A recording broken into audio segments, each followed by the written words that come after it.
She was also, since I have a teacher's credential,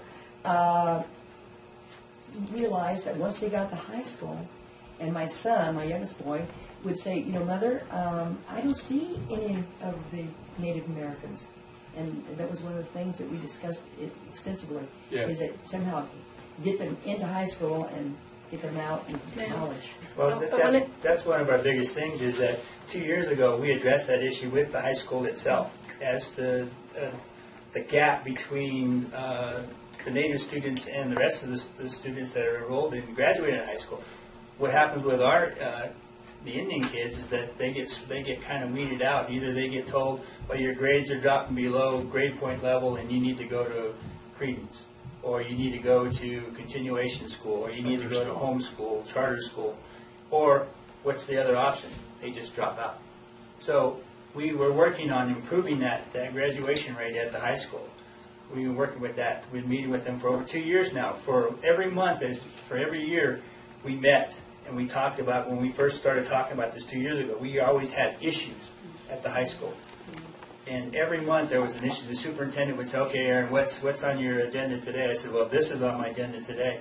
And then after a while, those issues never came up anymore. We compromised. We came to an agreement that this is what we would do between the high school and us.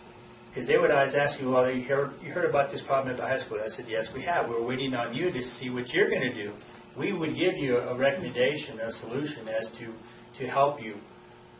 And that has been very, the school has really have accepted us. So one thing is, as for the tribe, we set aside scholarships for our kids now. Good. And so when we started in 2005, we started at $50,000. Now we're up to $250,000. And the kids are going beyond, getting their master's or doctorate. I mean, it's great to see these kids. Even our elders are even coming out, getting their GED and continue on to get their education, in college. And another thing I wanted to point out too is, if you would I just can't say how important it is for you to understand our culture, and this cultural sensitivity would show you and tell you and let you experience how it is for our Native children to be in the schools or be in the public. It's a lot of cultural and past trauma. And in this sensitivity class, we do go through the stages and let people know why our children are the way they are, why our adults and our elders are the way they are, and it's time you could ask questions. I mean, so there's just a lot of indifference that needs to be mended with both sides. And it's not, and I always tell everyone, it's not only our children too in high school, it's the whole community. We work together with the community and all our young people. They all need to learn to respect each other, and we seem to be losing that. And a lot of it is our bringing back our culture, because for number one, like domestic violence, that is just not a way of Native tradition. And in closing, I would want to express that when we met with the high school 2 years ago, now within our core group, we not only have the high school, we have the elementary schools and the college on board, and the superintendents of each school district that are attending these meetings. So they're aware of the problems, and like I said, we're all open to come up with a solution. So that's one thing, we're collaborating with all entities in Lassen County, like John said about the law enforcement. It's been ongoing, but we have some hard issues, but it's just good that we communicate on the issues. Thank you for that partnership and collaboration. Anybody else in the audience, any board members? Thank you very much, Stacy. Thank you, guys. Taking the time, Aaron. See you, ladies. Thank you. You can keep it. That's my domestic violence. Okay, we're going to move on to D5, and I'm sorry, I know we're getting way off our agenda, but D5 is a time certain, Office of Emergency Services. Eric, to renew your contract, that's my understanding. Is that correct? Not today. Not today, but This is step one. right. Anyhow, Eric, you We're going to adopt a resolution. OESG. And what I got before you today is a resolution that's kind of more of a formality than anything else. There's a standing resolution right now to allow myself and the county administrator, and his assistant, and my director to administer these grant funds on behalf of the county. per the terms of the grant, we have to freshen that resolution every 3 years, or when there's a substantial change in the board, which there hasn't been. So basically, this resolution is the exact same one that was adopted in 2010, I believe was the last one. And as of the 27th of last month, it's 3 years old, so we have to freshen that resolution today, essentially, or look into it. I have the application for that grant. Yeah, Mr. Chairman, I'd make a motion that we go ahead and adopt this resolution, the next number in 913, whatever. And I think the program that Eric and and Dave is providing for us has met and exceeded all of our expectations. So, yeah. And the fire chiefs and everybody else. So. Been moved by Supervisor Chapman, seconded by Supervisor Pyle to adopt the resolution in front of us. Is there any further discussion, any questions by audience, any comments? Mr. Janae, under discussion, you want to make any comments? It's always nice to see you back in the boardroom. Not that Eric needs any backing up. But. No, he doesn't. Dave Janae, CAL FIRE, Lassen, Modoc, Columbus Unit. And I'm just here to support Eric and to support the county and the board in their endeavors.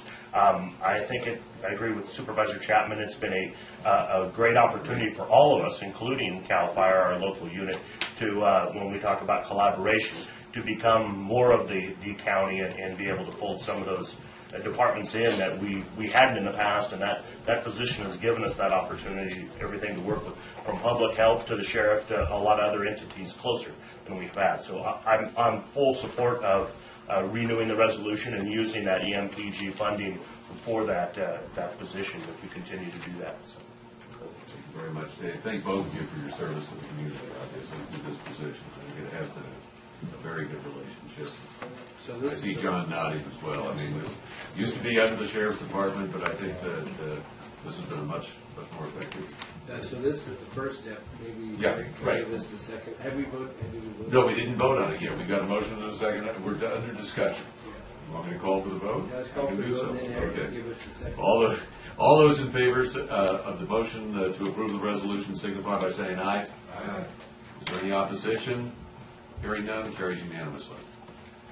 Okay, Mr. Chapman, step 2 of this is the contract with CAL FIRE, which I'm working on those details right now. Hopefully have it to you in a resolution format within the next couple of weeks. We're way ahead of schedule, and if you consider past practice, so the fact that we can get it to you before the end of August will be a major feat. So anyhow, that's step 2. We'll be bringing that contract for you. And the Cliff Notes version right now, so I don't foresee any changes at all in that contract whatsoever. So that's step 2. Thank you very much, Eric. Anybody else have any questions or comments? Anybody in the audience? Thanks a lot, Eric. Thank you. Okay, we'll move on then to F1, Fish and Game Commission vacancies. We've got vacancies, so we have 2 from District 4 here. Aaron, you've been scouting around, is that correct? I have found 2 golden candidates, so I'll move their approval. Seconded by Supervisor Pyle. Moved by Supervisor Alba, seconded by Supervisor Pyle to appoint Tracy Chris and Travis Farber to the Fish and Game Commission for their respective positions. Is there any further discussion? Hearing none, all those in favor signify by voting aye. Aye. Chair votes aye. Any opposition? Carries unanimously. Moving on to F2, and that's Lassen County Behavioral Health Advisory Board. Very good. Jim, I don't know if you've got any questions or Yes, any no, comments on this. these are And two- all these in the audience, Yeah. obviously, and this is your newly combined. Exactly, the reorganized combined board that has been in effect since basically the 1st of July. And both of these individuals had served on the former mental health board, have been doing an excellent job, and so I would move that we provide them appointments to the new behavioral health advisory board. Been moved by Supervisor Chapman, seconded by Supervisor Pyle to appoint Tanya Perkins and May Sherman to the Behavioral Health Advisory Board. We'll get used to that eventually. And I just want to add, I have had a couple inputs from a couple members of the former alcohol advisory board. These are the 2 boards that have come together that have indicated they're not going to be seeking appointments, and that's a little bit disappointing because they were valuable inputs, but they have I mean, I think the whole dynamics has changed. So we do have a number of seats there that could be filled, and so if any board member knows of anybody that would like to contribute, this would be a way to do that. So continue to have it grow. Melody has done, and Barbara have done such an awesome job, I think, of moving this program forward. Melody, you got a comment under discussion? I would just like to say, yes, we are recruiting for more members of the Behavioral Health Advisory Board. We are looking for 9 to 11 members. These are the first 2. I hope to have 2 more before you for appointment next week. But we're particularly looking for people who either have experienced and are in recovery from substance use disorder or who are a family member of someone with substance use disorder, because we need that representation on the board. It's really important to us, and we have 3 seats on the board in that category, and I would love to fill them all. So if you know of anyone, please let us know, and we'll send them a packet. And I'm probably going to be placing an ad in the paper in the coming weeks to see if I can get some volunteers for those positions. And one thing we'd also add too is, I think for the benefit of the clerk's office, because of the change there, I've been the appointee to from the Board of Supervisors to the Behavioral Health Board. It was a board appointee to the Mental Health Advisory Board. There wasn't a comparable position with alcohol and drug, even though I think some of us have attended their meetings off and on over the years. But I think it probably would be important to have noted in the minutes that the appointment in January kind of basically rolls over, and Jack had been the alternate, so hopefully that's the pleasure of the chair to keep those 2 appointments on the books, but it would have to require some updating on the clerk's records. Thank you for bringing that up under discussion. Any further discussion on the matter? All those in favor of the motion signify by the appointments, signify by saying aye. Aye. Chair votes aye. Any opposition? Carries unanimously. Moving on. Yes. Before we do, I would like to ask, I don't have, as it relates to boards and commissions, both my appointees on the Fair Advisory Board have had significant changes in their status in the last few weeks or months. Jose Pena is relocated with his job with corrections to Sacramento, so I have a vacancy that exists there. I haven't received it, a written form on that. And Tim Bruce, who's my other appointee, has actually relocated and is now living in Reno. So I've talked to both of them during fair time. I didn't want to see any changes until the fair was over with, but I think it would be important to have those filled at some point in the near future. So I wanted to ask that the clerk's office maybe go through the process of advertising those 2 positions for appointment, and also maybe on next week's agenda we could have an item on the agenda to accept resignations of those 2 individuals. They've given it to me in an oral fashion. I hopefully endeavor with Jim Wolcott will get the written form of it. No, very good idea. And by the way, we do have a fair board meeting this evening. Yeah. I don't know if anybody's planning on attending. I can attend most likely. I think you probably. I went to the last one. Yeah, you went to the last one. Yeah, but I think it's in order to expedite, because it takes 10 days to advertise. So if we can get that posting done, that will expedite the process and maybe get some appointments by next month. I've already received a couple letters of people who want to consider to be appointed. Good. Thank you very much for that. We move on to our information consent calendar, and I've had a request from Eileen Spencer to pull item G1, so we will be entertaining, unless is there any other ones that want to be pulled for separate consideration? We'll go ahead and entertain the remainder then of the consent calendar, with the exception of G1, which are the minutes of July 23rd. Chair to entertain a motion. Moved by Supervisor Pyle, seconded by Supervisor Wasek, to go ahead and accept and approve the information consent calendar. Any further discussion? Mr. Chairman, I approach with a correction to be noted in the minutes. Yes. Thank you. Under It's good to see you, by the way. Hi. Hello, everyone. Nice to see you. I'm Maria Coromano Bryce, Director of Children's Services, and I have a item G2 that needs correction. This is actually specific to the Child Support Services Department, the request, not Child and Family Services Department. Thank you. You got that? Thank you very much You're for very noting welcome. that. Nice to see you. We'll get used to it eventually. Eventually. All right. Any other corrections? That correction is accepted. And Thank you. we'll go ahead and place that on the record. So we're taking action then on the information consent for the exception of G1. All those in favor signify by saying aye. Aye. Chair votes aye. Any opposition? Carries unanimously. G1, Eileen, dispenser.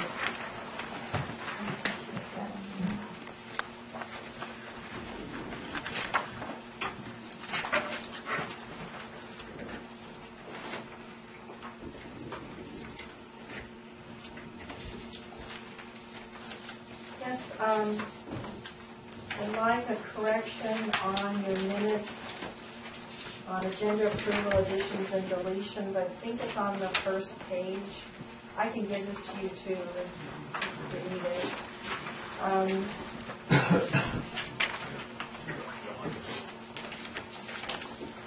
What I'd like corrected in the minutes, the way they stand now, it says Eileen Spencer requests to speak on agenda approval.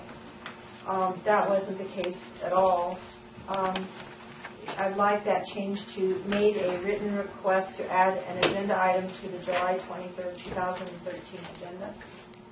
Since I have the audio and the video of that meeting, you're welcome to review that, but it does not indicate in any remote forums that I asked to speak on agenda approval.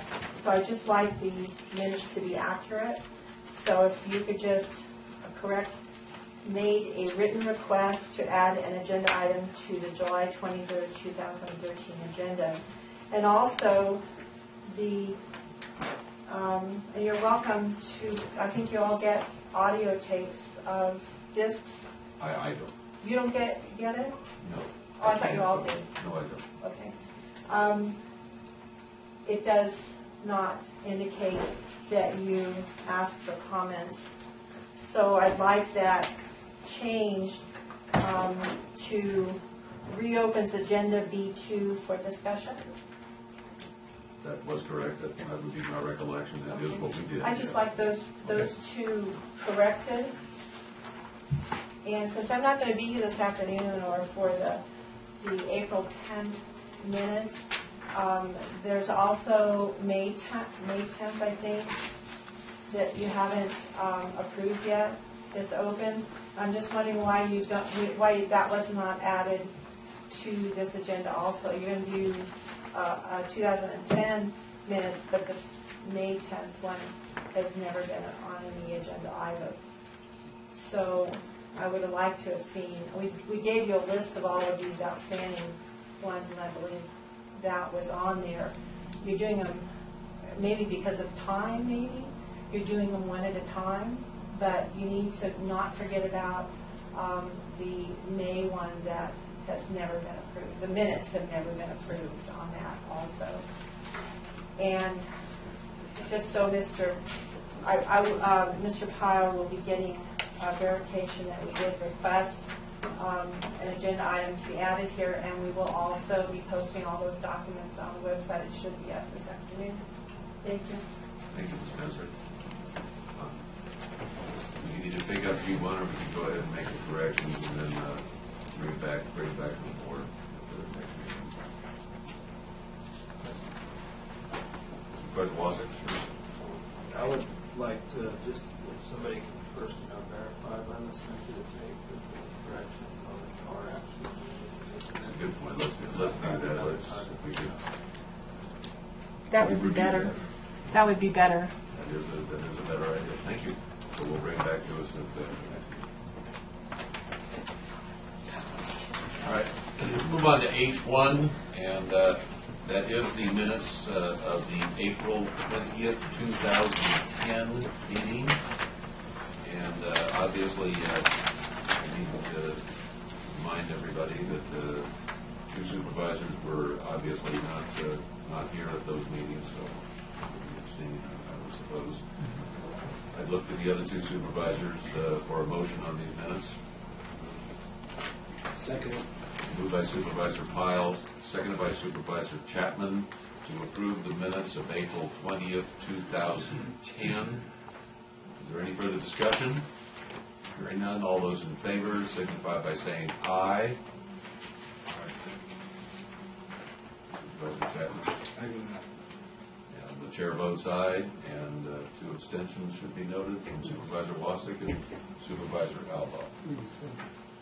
Thank you very much. We'll move on to H2, Public Health, request for a county-based Medical Administrative Activity Program. Good morning, Melody. How are you this morning? Mr. Chairman, board members. Yes, Medical Administrative Activity Program is also known as the MA program. It's been around for a long time. Basically, federal Medicaid rules allow local jurisdictions to claim federal dollars to offset the cost of providing certain qualifying services to Medi-Cal enrollees when those services can't be billed to Medi-Cal or some other program. So those kinds of services include outreach to potential Medi-Cal enrollees, assisting with Medi-Cal applications, and transporting Medi-Cal enrollees to Medi-Cal appointments. And these are services that HSS has already been providing for years, and we've just been doing it on our own dime. We had an approved MA plan some years ago, but it was administratively burdensome, and the department lacked the experience to operate it successfully. It was closed after we were required to pay back $32,000 in rejected claims. Small program, we didn't do it well, we didn't have the experience, we didn't know how to do it. So, as they say, timing is everything. There is a local individual, or at least he's from Plymouth County, his name is Les Hall. He recently retired from Alameda County Public Health, where he was known throughout the state as a MA expert. And he's willing and available to help us, we already have a contract with him, to help us implement our own MA program so that we can draw down some of these federal dollars. And he's also going to be around to help us grow some of our own in-house MA experts. The expansion, in addition, the expansion of the Medi-Cal population under the Affordable Care Act also gives us the potential for more Medi-Cal enrollees and an opportunity to claim federal dollars for services that we've always provided to CMSP clients. Now there'll be Medi-Cal clients who will be able to claim some of them and the services we provide and get some realignment and help save some of our realignment funding. So now is the time to take a second run at operating a MA program. While we don't anticipate generating the $2 million a year that's indicated in that revenue agreement, we believe we'll be able to generate increasing revenues over the coming years that will help offset some of the anticipated cuts to our public health realignment and help stabilize some of our funding so that we don't end up shrinking our program at a time when we need to be around the most. One of the greatest selling points of a MA program is that the revenues that we generate can be used to fund activities that generate more MA revenues. So it's kind of a great program that way. We plan to start small and limit reimbursable activities to Health and Social Services Department in the first year or so. If we're successful, and as we learn how to maximize our efforts, we plan to extend opportunities to participate in our MA plan to community partners like the Family Resource Centers, Lassen Family Services, Lassen Aurora Network, etc. The risk associated with the MA plan is that audited claims could be rejected and money would have to be returned to the federal government. Mr. Hall's job will be to audit our claims before we submit them, significantly reducing the risk of later audit exceptions and repayments. As I indicated, the department is already providing these services and will continue to do so. This agreement offers us the opportunity to draw down some federal funds to offset some of those costs and to reinvest in, enhance, and grow the services that we provide to residents of the county.